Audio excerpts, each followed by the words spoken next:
There is no Christmas in A California Christmas. Apart from one Christmas tree and one red bow, this could have been set at any time of the year. So, regardless of whether or not this is a good film, it is not a Christmas film. It's misleading, technically false advertising by giving it a title that doesn't relate to the film, but there's no crime against that. But just don't watch this expecting a Christmas film. However, if I make my peace with the fact that it's lulled me in under false pretenses, and I just look at the narrative itself and the performances, I think it's okay. It tries too hard by putting too much emotion into it and tries to make the audience feel upset and sympathetic. And it really tries far too hard. And it's not Christmassy. So it does let itself down in a lot of ways, but I'll talk about that in a moment. This was released this year in 2020. It's directed by Shaun Piccinino, I hope that I pronounced that correctly, and Lauren Swickard. And the description from IMDb reads as follows. With his carefree lifestyle on the line, a wealthy charmer poses as a ranch hand to get a hard-working farmer to sell her family's land before Christmas. So he goes to this family's farm, trying to buy it, but under a case of mistaken identity, the owner thinks that he is the ranch hand that she had hired, and he ends up working on this farm without telling her that he's really there to try and persuade her to sell. That in itself sounds interesting. We get to see bits of the farm. Ranches are always really interesting to see, and they work really well in films because we get some really beautiful imagery, a lot of nature, some gorgeous landscapes. It feels really refreshing and vibrant. Unfortunately, I feel like a lot of the characters' actions were not good, and they weren't believable. And the fact that they kept saying he doesn't look anything like his picture, but they didn't bother to investigate that.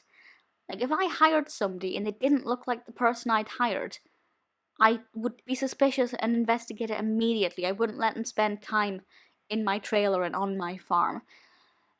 It also has two very strong emotional threads running through it that are so over the top. One would have been fine.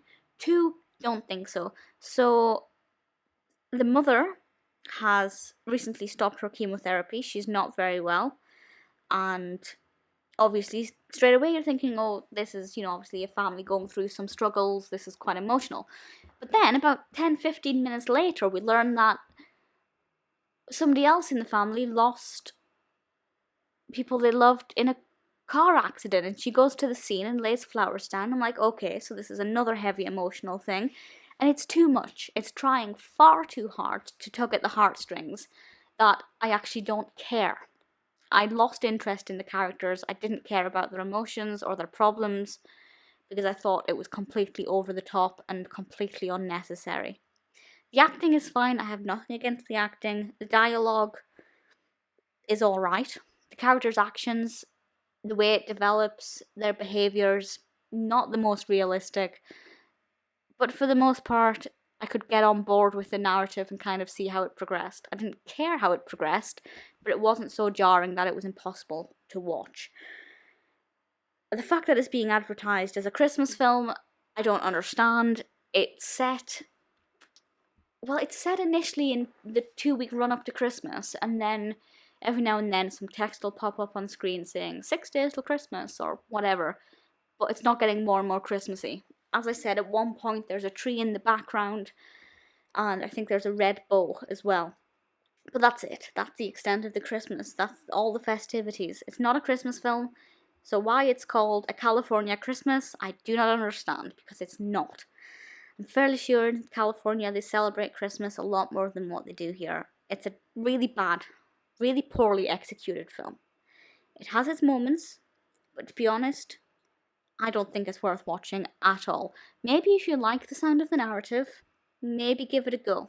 But if you're looking for what it's saying it is, then I would say it's a really poor choice. It hasn't really delivered anything. The narrative is over the top. The development of the character behavior is unbelievable, very unrealistic, and it's not festive at all. A California Christmas is not a California Christmas.